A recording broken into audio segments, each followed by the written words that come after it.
Hello, my name is David Bruce. So I'm a big fan of jazz funk in general, and I thought today we would take a look at this fantastic solo by Cory Henry on Snarky Puppy's track Lingus.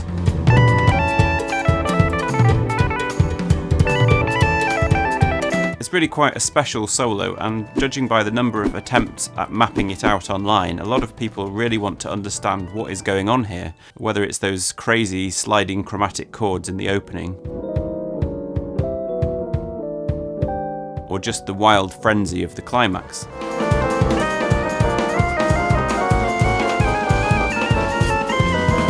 So I thought it might be helpful to take the solo apart and try and analyse it, much in the same way I might analyse, say, a piece of Bach, just to try and understand what's going on, try and understand the principles behind it. And there are definitely a lot of techniques at play here, and as a solo it clearly leaves a lot of people in a state of some confusion. How can you play such seemingly random shit that's all over the place over a poppy E minor progression without it sounding weird? I need explanation on that. Henry was a child prodigy. Here he is, aged 4, playing the instrument that would become his trademark, the Hammond B3 organ. He grew up surrounded by gospel singing, and if there's one aspect of his playing that no analysis will capture, it's this deep connection to the transcendental that his playing has, sometimes reverent and trance-like, others reaching the ecstatic heights of gospel. Along with gospel, there are clear hints of blues within his playing, and a comparison to Oscar Peterson's playing is often made. But there's also a more chromatic jazz harmony reminiscent of Herbie Hancock. So I want to pick apart 3 aspects to Henry's playing here: his approach to structure, to harmony, and to rhythm. The solo in Lingus all takes place over a looping 8-bar cycle, that poppy E minor progression. We have 4 bars of E minor, 2 bars of C major, 1 of A minor, and 1 of F. Unlike more traditional jazz, there's no melody here that the improvisation relates to. Even this 8-bar cycle itself is completely new. The earlier part of the track is in a completely different 5/4 funk groove. So Henry is completely free to craft whatever shape he chooses over the pattern. One of the most obvious features of the solo is the shape, building from those slow drifting chords and a melodic line that's full of gaps in the low end of the keyboard, gradually speeding up and filling in the gaps until the notes are raining down and we scream off the very top of the keyboard with those high Bs at the very end. The opening section feels quite distinct, all played just on the Rhodes and entirely chord-based. With the entry of the King Korg, the playing becomes more of a solo line throughout, although halfway through he brings the Rhodes back in as an accompaniment, and at the climax he doubles up the solo line with rapid-fire streams of notes in both hands. But remember, all of this is taking place over that one 8-bar cycle. To look at some of the strategies Henry uses within the cycle, we first need to turn our attention to the harmony. Firstly, the entire solo is grounded in an E minor pentatonic or blues scale. It's particularly striking how Henry moves in and out of the E minor feel, allowing the tension to ebb and flow. There are whole passages purely in E minor, and whole other passages that are off the scale chromatic. To me, this is something that gives the whole solo a freshness. We're not bombarded with too many advanced harmonies, but we're not overindulged in sweet pentatonics. Instead, the solo twists and turns, so we're never quite sure where it'll go next. Henry seems to particularly favour returning to the bluesy E minor feel towards the end of a cycle, particularly after a chromatic passage. He reels us back in with one of these cute bluesy licks.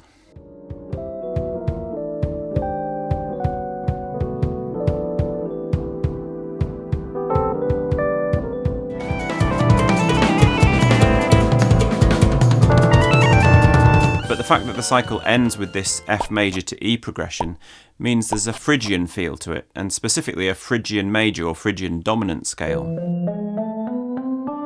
In fact, you can see that this is something that has been worked out in advance. Henry ends the whole solo with this clearly pre-composed phrase.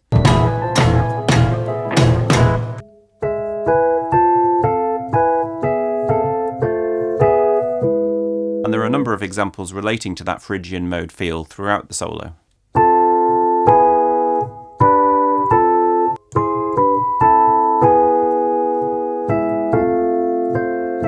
One other progression which Henry had clearly discovered earlier is heard most clearly here.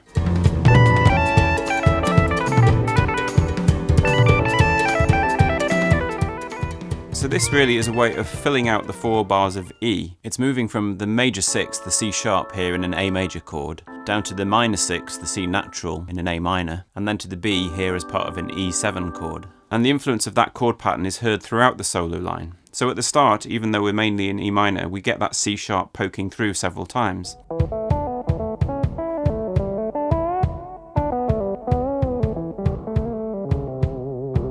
In this example a bit later, you see the same movement again, this time with a 4-note pattern that gets rhythmically displaced.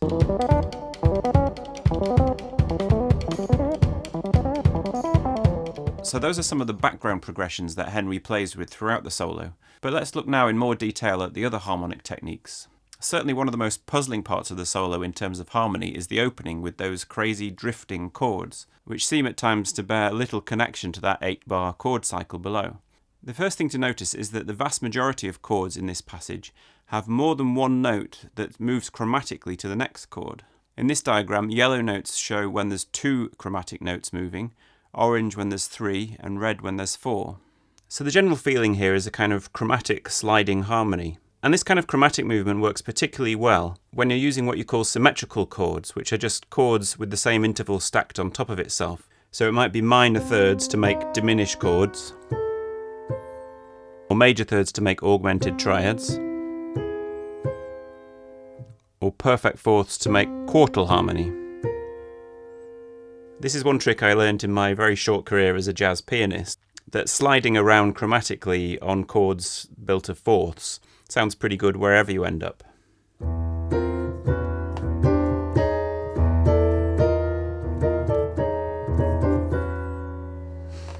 But even through this chromatic harmony in the opening section, there's still a strong E minor flavour. Let's just look at the opening section and play the upper line of each chord.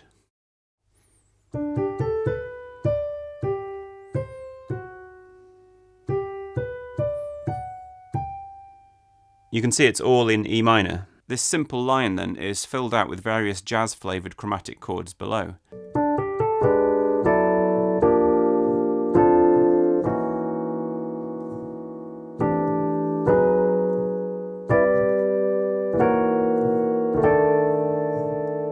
In fact, most of them are in the form of one of 2 types. There are those chords built of fourths,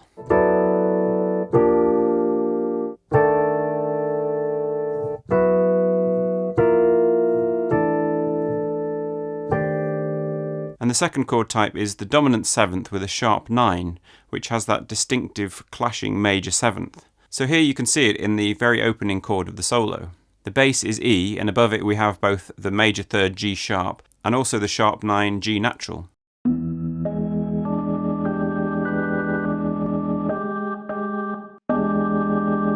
And as you'll see, this chord is found throughout the opening section.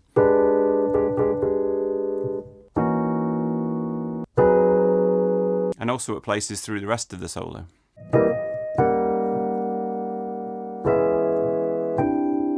Sometimes there are slight variations on it, like this chord here.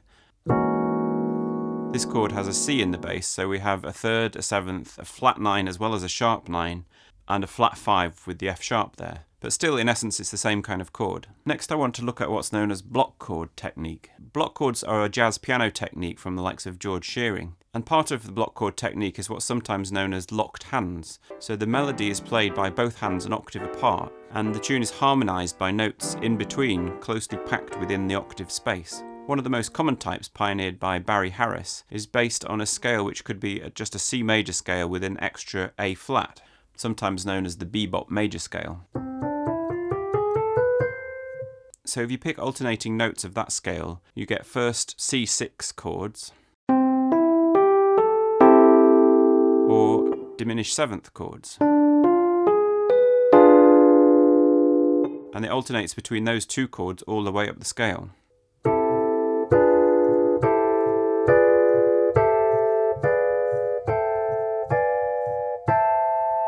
So it means you can harmonise any tune just using that pattern.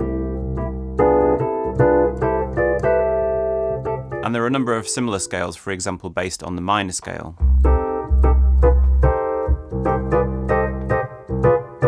And the influence of that technique can be felt all through this section.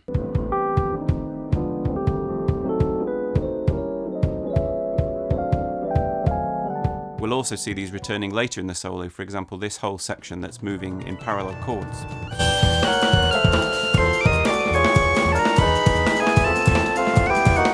Within the solo lines on the Korg, you can see many of the same harmonic approaches being applied. Here you can see a line that starts out in E minor, but then quickly becomes more chromatic. You can see he uses two different stacks of fourths here, a semitone apart, but cleverly both fit over an E bass, one outlining diatonic minor notes, and the other forming a sort of E6-9 shape. Straight after that you get these kind of sequence patterns, where a collection of notes are shifted down the keyboard as a shape. Henry uses this technique quite a lot in the more chromatic sections towards the climax of the solo.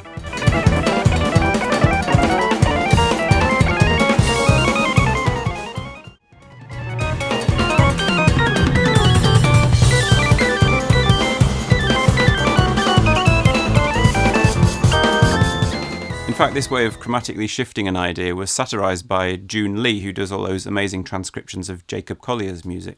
June did a great skit of Henry's solo, where it's just the famous lick endlessly modulating up a half step.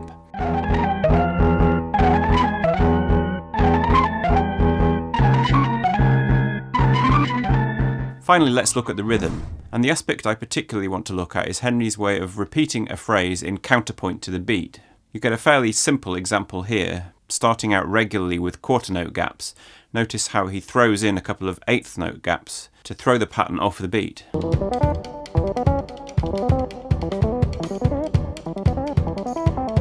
Here's a more radical example with a 2-chord sequence, basically making a 4/3 pattern that stretches over 3 whole bars.